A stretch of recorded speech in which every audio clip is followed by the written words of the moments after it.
Parker Wilkins joins us. Parker, thank you so much for taking the time to join us today. Thank you for so much for having me. I'll start it off with that. Libero, defensive minded. How much pride do you take in your defense, in that back row? I honestly love defense. I think it's so much fun. Um, I have great back row players with me, Maddie Cleveley, Alana Lawson. I mean, it's so much fun back there. So I ask every libero this because every time an outsider watches volleyball with me, the first question they ask is, "Who's that player in the other colored jersey? Why are they doing that?" It doesn't really. How many times have you been asked why you wear a different jersey from maybe your student people, your friends in the school that don't play volleyball? How much have you been asked that question? Honestly, a lot. Either somebody asked me and they think I wear the wrong jersey, or sometimes if they ask what position I play, I just say that I wear the other color jersey because nobody really knows what libero is. Now, you didn't wear the other colored jersey in your previous years when playing at Canfield, but now you get that spotlight here in your senior season. How much did that help you getting some varsity experience before this year? Um, I mean, it was good. I've played libero for the past 3 years. Um, I mean, it's been a great time. I took my sister's spot. She was libero when I was a freshman. I great taking her spot and being able to follow after her. So basically, what you're saying is when you graduate, it'll end a long string of Wilkins being a libero at Canfield. What is it? Like go a little bit more into that legacy and taking over that, and what it's meant to you to uphold it the last 3 years, and how much pride you've taken in that. I mean, it's been great. I'm lucky to have my sister who got to lead me, and even now she coaches me and she just helps me out. So being able to watch her when I was in middle school and even freshman year, I got to see how I wanted to play and learn from her. So it's just been nice to have a great role model to watch for the past few years and then be able to take her spot and just follow after her. You've played a lot of matches at Canfield, but to start this season, this has to be one of the toughest stretches that you have been throughout this program. Playing Hoban, playing Girard, Western Reserve, and Boardman, all four good teams to start the season. What has this stretch kind of taught this team? Because you guys have been through a little bit of some lumps in the road so far to start. I think starting this year, we were all very nervous because we lost Abby Householder and we just honestly didn't know how we were going to be. We're a very short team this year, as you can probably tell. But I think these first few games, even though some of them we didn't come out on top, I think it really taught that we can battle with everybody and we are just as good as those teams if we play how we know how to play. I want to ask you about that because you brought up losing a householder, and I think a lot of people outside the program, volleyball fans in the area, thought, okay, that because of what she meant to the team, that it was going to be an inexperienced team this year. But I think people forgot that you still have 6 seniors. So, how much is leaning on the experience and the 6 leaders that you have in that room been a factor in still having success this season? We've had majority of the seniors have played varsity last year too. And we've been playing together since 7th grade. So I think that even though we did lose one of our biggest players, we have such great team chemistry together that we pull through on some things that people who don't have that chemistry can't. And so I think it's been great having those seniors all together because it's really affected how we play in a positive manner. This is Krista's first year as the head coach, although she has been in the program before as an assistant. How is this offseason a little bit different than your past couple of years with this program? Getting a new coach is always different, but I think that Krista picked up right where we left off. I think that she knew us all pretty well as players already because she's been in the program and we all knew her as a coach. So honestly, I think there was definitely changed, but overall, I think that she knew how to pick it up straight from the beginning and we've been playing great. She's really listened to the players a lot this year, which is nice. So she wants our feedback, we give it to her, and she really just wants what's best for us. No matter how many players you lose or gain throughout season, every team is unique. Every team has a unique characteristic or a unique personality. What makes this team this year unique from the teams that you've been on in the past in Canfield?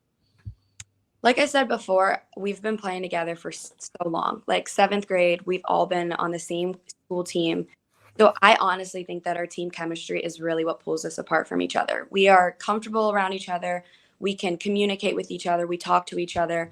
We're not only friends just on volleyball, we're friends outside of volleyball. We hang out all the time. So I think that is one thing that has really brought us together this year is our team chemistry. Lead the team in digs this year as a libero. You average like 8, which is kind of crazy per set. But what goes into that for a single set? What is different when you go to the huddle in between sets? How do you prepare for the next one and kind of move on? I mean, we all talk to each other in the huddles and kind of just hype each other up between sets. So I think my teams really help me out. Like they'll come up to me and tell me how great I did or that like I can get the next one. I think they all hype us up very well. And no matter what, even if we lose the step before or if we won, we get each other going for the next set, regardless of the outcome of the last one, so that we're prepared for the next set. What's it like getting, leading the team in the statistic that doesn't get a lot of attention? It doesn't get the kills. It's not the one that, gets the headlines. You're kind of under the radar. You get to do all the dirty work. How much pride do you take in being that kind of person? I mean, I feel great. I think it doesn't necessarily get the headlines like you said, but my team really supports me with it. Like, yeah, the crowd will cheer for kills and stuff, but my teammates will come up to me and tell me how big that was. They really help me out and like motivate me. So it might not be big, but I think my team is really good at like recognizing everybody. And your teammates have also talked about how good you have been in the back row defensively and what goes into a match. Do you watch film on certain hitters before you go into that match and know their tendencies and where they hit so you can slide over down the line or play it cross court? Yeah, we watch film every so often. There's honestly a lot of teams we play around. I've played with the hitters for club. So I've learned kind of their techniques and their hitting styles, or just from past games, I've remembered how they hit. Before the game, we try to watch them too as they're warming up. And even just a few hits in, you could really learn where they're going to hit, where they're like normal hitting spot, where they're comfortable hitting.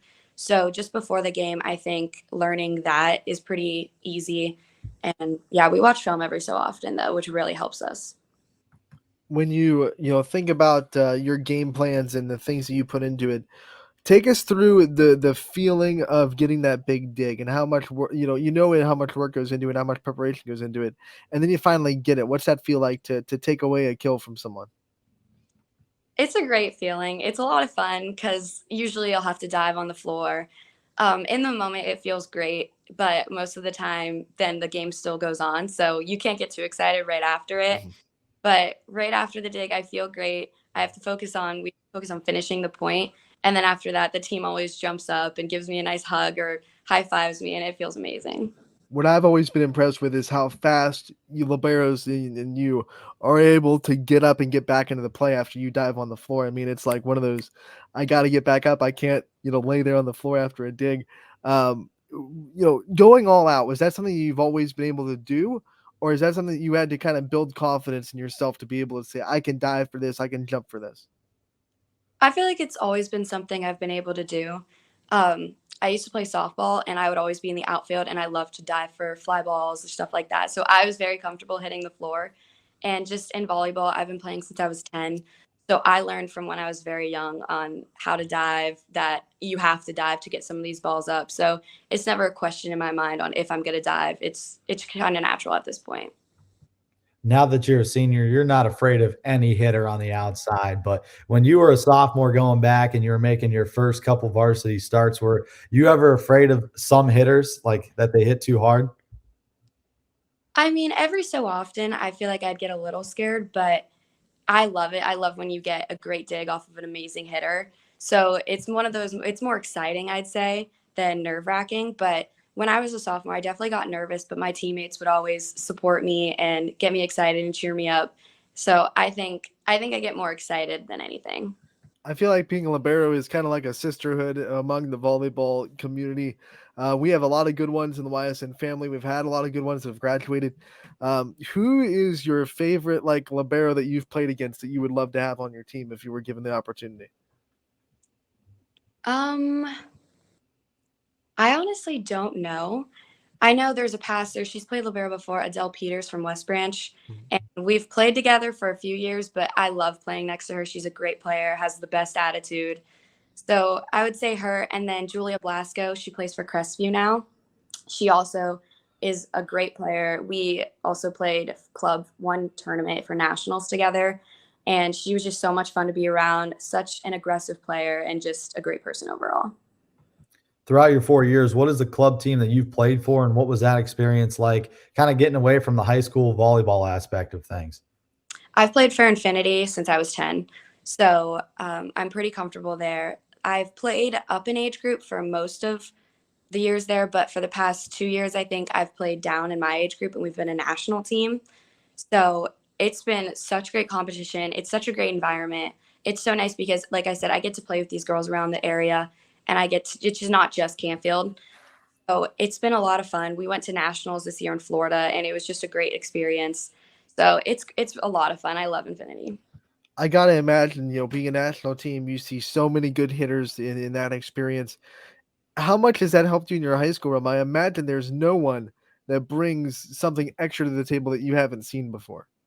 Yeah, it really prepares me for high school season because I mean, it's the best in club. So it's really exciting playing against those really good hitters, and it also prepares me for school. So I'm seeing these players, and I even recognize them from club that we play in school. So it really does help prepare me. This is a big week for your team. You got 4 matches in a span of 5 days. You got Mineral Ridge tonight, which is undefeated. You take on East and then a good McDonald team on Saturday. Mentally, how do you guys stay focused throughout this long week because you're not gonna be practicing in between these matches? Before the games, usually we all go into the locker room and talk to each other, prepare ourselves for the game. And we knew we were going to have a long week. So we've really focused. Like Monday, we had practice, and we said we really have to focus in on this practice because we have 3 games in a row. There's no break. So I think we all knew going into the week that we were going to have to focus, and each day we're just going to have to be ready to play. In a week like this, with no practices between games, how much do you guys rely on your ability to coach yourselves and kind of realize, okay, in this match, maybe I struggle a little bit with this, or maybe we didn't do this quite right, so we have to correct it in tomorrow's match without being able to go into the gym and correct it with the coaching staff and correct it with, a practice atmosphere? I think most of us watch our game film the like day of or night of or the next day. So I think knowing that we had a game yesterday, we have watched the film and we know what we need to work on for the next game. I think everybody's very good at doing this themselves. And our team is really just, we go outside of volleyball to keep working on it. So I think everyone has been good and knows exactly what they need to do for the next game. When is your favorite time to watch game film? Everyone has like a time that they like to do it. Some people like to do it at night. Some people like to do it in the morning. What's your favorite time to do it? I usually watch it on the bus ride back from the game or right when I get home. I watched Girard the night that we played them, and I started watching like Howland on the bus ride back. So I like watching it then or just kind of right before I go to bed so I can just lay in bed and just watch film. For you, volleyball is kind of instilled in your blood, but what are some other things that you like to do outside of playing volleyball when you have free time? I love hanging out with my friends and my family. My friends and I will go get food or just hang out every so often. My family and I mean, they're over all the time. I have 2 sisters and 2 nephews. So we're always having family time. We have a certain show that we watch like almost every single night together. So honestly, probably just hanging out with my friends and family. All right, Parker, we know they're behind you. We're behind you. Thank you so much for taking the time to join us. We look forward to covering you throughout the rest of your senior season. And then we wish you the best of luck, and we'll talk to you again real soon. Thank you so much.